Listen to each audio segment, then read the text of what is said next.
Early hours of 5 November 1989, San Diego, California, 5:30 in the morning. A woman drives to the house that was once her family's home, the place where she lived, where she loved, where she gave up her youth to build a life. She uses a key to open the door, quietly, without a sound. Inside, two people are asleep. There's no screaming, no cry for help, only gunshots. And after that, everything is too late to save. One of the two people lying there is San Diego's most powerful lawyer, a former president of the San Diego Bar Association, a man with a medical degree from Cornell and a law degree from Harvard, a man the city's entire legal system knew by name. And the woman who walked into that room is his ex-wife, the woman who supported the whole family while he was studying at Harvard, the woman who gave up her own youth so he could have all of that. But what happened in that marriage, over all those long years, to lead to this devastating tragedy? There were two trials, dozens of experts, more than 3 decades of argument. But the real answer has still never been fully spoken. And by 8 of May 2026, when that woman died in prison, that answer lost its chance to ever be revealed. So, today, let's go back through this entire case from the beginning. Every detail, every piece, to search together for an answer to a question that more than 35 years on, no one has ever fully answered. Right after the incident at the house on Cypress Avenue, 41-year-old Betty Broderick did not flee. She called her daughter Lee and Lee's boyfriend. Then, she drove herself to the San Diego police station and turned herself in. There was no struggle, no denial. She told police that something had just happened at a house on Cypress Avenue, and that they needed to get there right away. Police took down the information and immediately dispatched officers to the address given. As for Betty, she stayed at the police station. She was arrested right there. And Betty Broderick's legal journey, one far longer than anyone could have imagined, officially began from this point. After Betty turned herself in, San Diego police immediately dispatched officers to 1041 Cypress Avenue in the Marston Hills area near Balboa Park, San Diego. On arrival, police found and recorded 2 victims in the upstairs bedroom. Both were confirmed deceased. The entire house was sealed off immediately. This was now the job of the crime scene unit, and they had a great deal of work ahead of them. This was not the scene of a mystery. The person responsible had already turned herself in, but every detail in that house still needed to be fully documented. The crime scene unit worked meticulously through the house on Cypress Avenue. One detail immediately caught police attention. The phone and answering machine in the bedroom had been unplugged, set aside, no longer connected. This was not an accident. It was a deliberate act, removing any chance for a victim to call for help. Other evidence collected at the scene. A Smith & Wesson handgun, the weapon used in the shooting shell casings found at the scene. A house key, which Betty had taken from her daughter Kim weeks earlier. All of it was logged, tagged, and preserved under strict procedure. Because in a case where the person responsible had already turned herself in, every detail at the scene could still become important evidence later on. The bodies of both victims were taken to the forensic facility for official examination. This was when their identities were formally confirmed in the case file. The first victim was Dan Broderick, 44, Betty's ex-husband. He was shot once. Medical evidence showed he did not die instantly. He remained alive for a short time afterwards. The second victim was Linda Kolkiner Broderick, 28, Dan's new wife. She was shot twice and was confirmed to have died at the scene. In total, 5 shots were fired in that room in the early hours of 5 November 1989. The remaining 2 struck the wall and the bedside cabinet. The forensic findings confirmed both victims died from gunshot wounds, clear and beyond dispute. Detective Terry DeGelder of the San Diego Police Homicide Unit was assigned to the case and began reconstructing the full sequence of events from the early hours of 5 November 1989. At the police station, Betty was formally questioned about what had happened. She did not deny it. She recounted every step, how she took the key from her daughter Kim, how she drove to Cypress Avenue, how she entered the house and climbed the stairs. She also spoke about what had led to that night: years of a broken marriage, a long and bitter divorce process, and a letter from Dan's lawyer warning she could be charged with contempt of court. A letter, Betty said, had set everything off, she said. It went off in me like a fuse. Police reconstructed the entire sequence of events, starting with Betty buying a gun a month before the incident occurred. The case file began to take shape. Daniel T. Broderick III, 44, known as Dan Broderick, was one of San Diego's most prominent lawyers at the time of his death. Dan was born in 1944 in Pittsburgh, Pennsylvania, the eldest son of a large Irish Catholic family.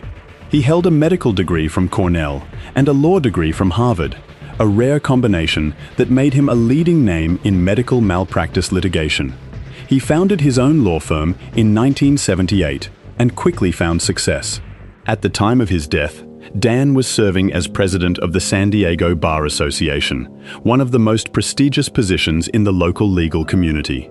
Linda Kolkiner Broderick, 28, a former flight attendant, was hired by Dan as a legal assistant in the autumn of 1982, when she was just 21. Linda and Dan married on 22 April 1989, 7 months before both of them died.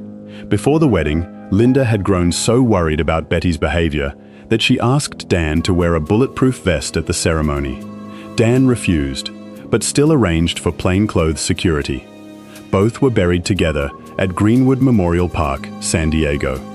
Elizabeth Ann Broderick, born 7th of November 1947 in Bronxville, New York, known as Betty Broderick. She was the third of 6 children, her father Italian, her mother Irish. The Bisceglia family were strict, traditional Catholic parents, with high expectations for all their children. Betty graduated from the College of Mount St. Vincent in the Bronx, with a degree in early childhood education and a minor in English. Before the marriage fell apart, Betty was a devoted wife and mother. She sold Tupperware and Avon to support the family, while Dan studied law at Harvard.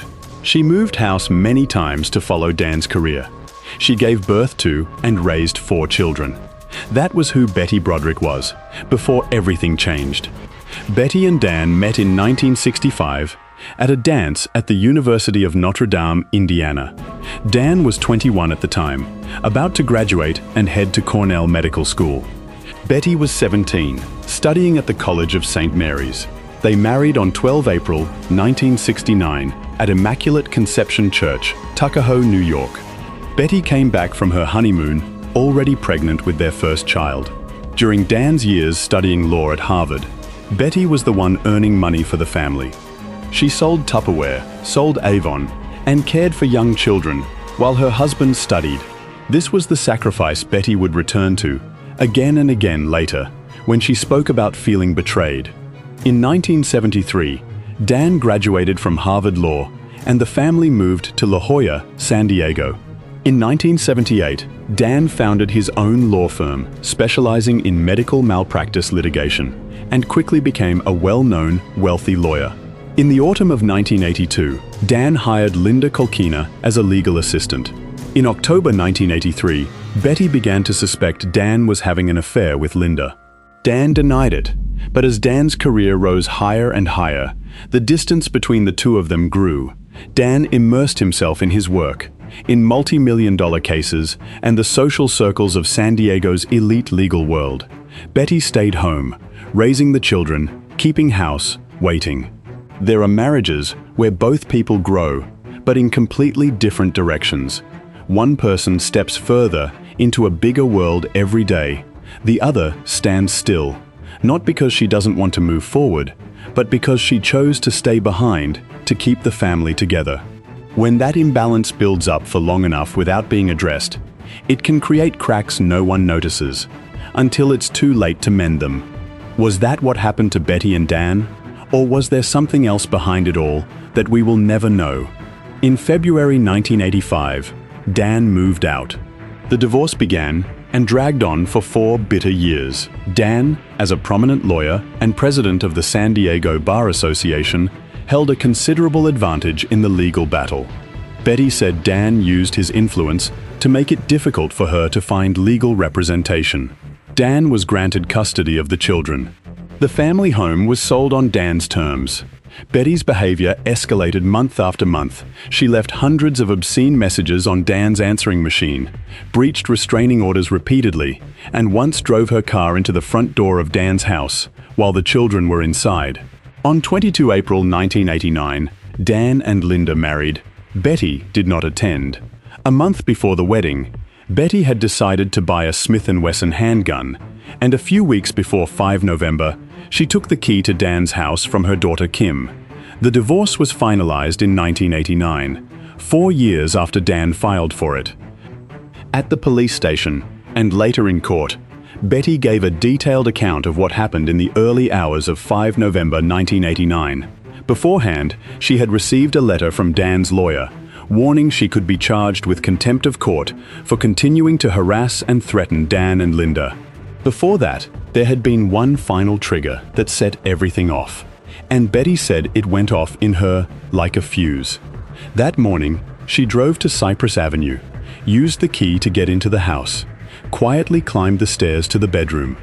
She unplugged the phone and the answering machine and set them aside. What happened next in that room? Betty described it in detail in court and later in numerous media interviews. What happened next in that room? Betty recounted it, detail by detail, with a calm that left the courtroom in silence. These are moments the court record has documented in full, but there are some things that, even when known, are not repeated here. It is enough to say, Betty stated she was startled when Linda screamed, "Call the police," and she fired immediately. Dan and Linda died in that room. Afterwards, Betty called her daughter Lee and Lee's boyfriend, then drove herself to the police station to turn herself in. The case against Betty Broderick was built from several layers of evidence. First, Betty's own statement. Betty did not deny what she had done. Her account was detailed and clear, becoming the foundation of the entire case. Second, physical evidence at the scene. The Smith & Wesson handgun, the key taken from her daughter Kim, the unplugged phone, all pointing to a prepared act. Third, her history of behavior. Hundreds of obscene messages on the answering machine. Repeated breaches of restraining orders, driving into Dan's house, property damage, all recorded in police files from years earlier. Fourth, the purchase of the gun. Betty bought the Smith & Wesson a month before Dan and Linda's wedding, evidence suggesting she had been thinking about this well in advance. Prosecutor Kerry Wells argued this was a planned killing, not an impulsive act. Betty's defense, through lawyer Jack Early, argued the opposite. This was the act of a woman who had been psychologically abused for years and had broken down. The California prosecution charged Betty Broderick with 2 counts of first-degree murder, the most serious charge under California law. Prosecutor Kerry Wells argued that Betty had planned it all in advance, buying the gun, taking the key, unplugging the phone, and carried it out in a methodical way. Defense lawyer Jack Early built his strategy around battered woman syndrome, arguing that Betty had endured years of psychological abuse and control from Dan, and that her actions were the result of that buildup, not a deliberate plan. The first trial was set. Betty Broderick's first trial was held at the San Diego Superior Court, California. The prosecution, Kerry Wells, laid out the full case. Betty's history of behavior, buying the gun before the wedding, the key taken from her daughter, the unplugged phone. Wells argued this was a deliberate, planned killing. The defense, Jack Early, presented the picture of a woman who had given up her youth to raise a family, who had been betrayed by her husband, and who had been backed into a corner by the legal system with no other way out. Betty took the stand herself and spoke about what she had endured over the years. Forensic psychiatric experts called by both sides gave conflicting conclusions about Betty's mental state. After deliberating, the jury could not reach a unanimous verdict. 2 members held to the view that only manslaughter had been proven, on the grounds that intent had not been established. Judge Thomas J. Whalen declared a mistrial. The case would have to be retried. The second trial began on 11 December 1991, with the same defense lawyer, Jack Early, and prosecutor, Kerry Wells. In essence, the second trial repeated much of the first, but this time, prosecutor Wells was better prepared. Forensic psychiatrist Dr. Park Dietz, testifying for the prosecution, concluded Betty had histrionic and narcissistic personality disorder. Expert Melvin Goldsband, also testifying for the prosecution, diagnosed Betty as extremely narcissistic and histrionic. Clinical psychologist Catherine DeFrancesca, testifying for the defense, concluded Betty showed histrionic traits with narcissistic features, but not enough to remove criminal responsibility. Betty took the stand again, recounting once more what she had endured and what happened that night. This time, the jury reached a verdict. The jury found Betty Broderick guilty of 2 counts of second-degree murder, not first-degree, as the prosecution had sought, but still a serious charge, carrying a heavy sentence under California law. The judge's sentence, 2 consecutive terms of 15 years to life for the 2 murder counts, plus 2 more years for the use of a firearm. In February 1992, Betty was transferred to the California Institution for Women in Chino, California, and from that point on, she never left the California prison system. During her years in custody, Betty Broderick applied for parole several times. In January 2010, the first time Betty became eligible for parole, the California Parole Board denied it, on the grounds that Betty showed no remorse and did not accept she had done anything wrong.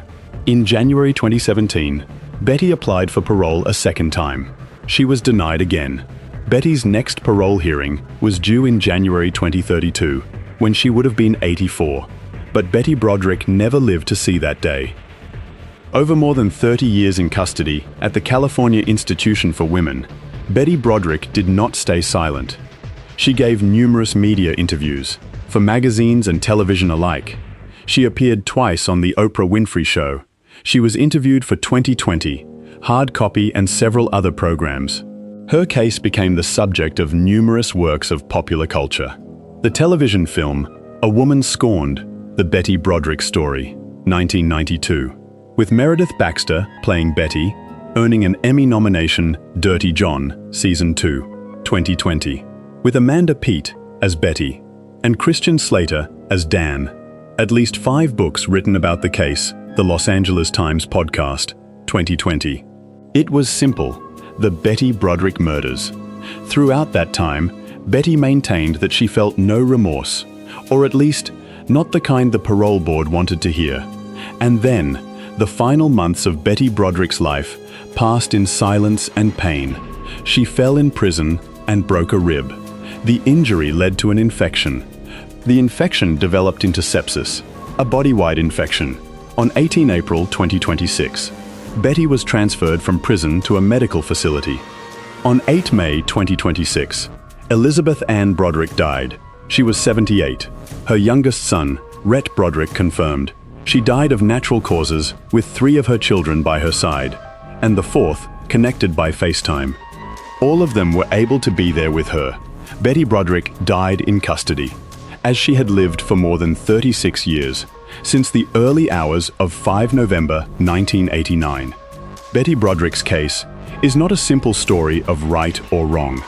It's a story of what happens when love, betrayal, power, anger, and desperation all come together, and no one steps in at the right moment. The first perspective, Betty as victim. If what Betty said is true, she gave up her youth and her own career to help build Dan's success. While she was doing all of that, Dan betrayed her with the very woman he had hired. After the separation, Dan, as San Diego's most powerful lawyer, held an overwhelming advantage in the legal battle. Betty said she could not find legal representation because of Dan's influence. She lost the house, lost custody of her children, and lost everything she had spent her youth building. In that context, Betty's increasingly extreme behavior may not have been a sign of violence, but a sign of someone slowly losing control because she could see no other way out. The second perspective, this was a planned killing. But there are details that are hard to overlook. Betty bought the gun a month before Dan and Linda's wedding, not in a moment of panic or immediate fear. She took the key from her daughter weeks earlier. She unplugged the bedroom phone, so a victim couldn't call for help. Those actions point to preparation, not impulse. The question this case raises: did the legal system protect Betty, or did the imbalance of power between Betty and Dan during the divorce push her past her limit? And, on the other hand, is what Betty described about psychological abuse enough to justify what she did? Or had the line between victim and perpetrator already been crossed long before that night? This is a question that, more than 35 years later, still has no single agreed answer. Betty Broderick's case is not a lesson about one woman or one family.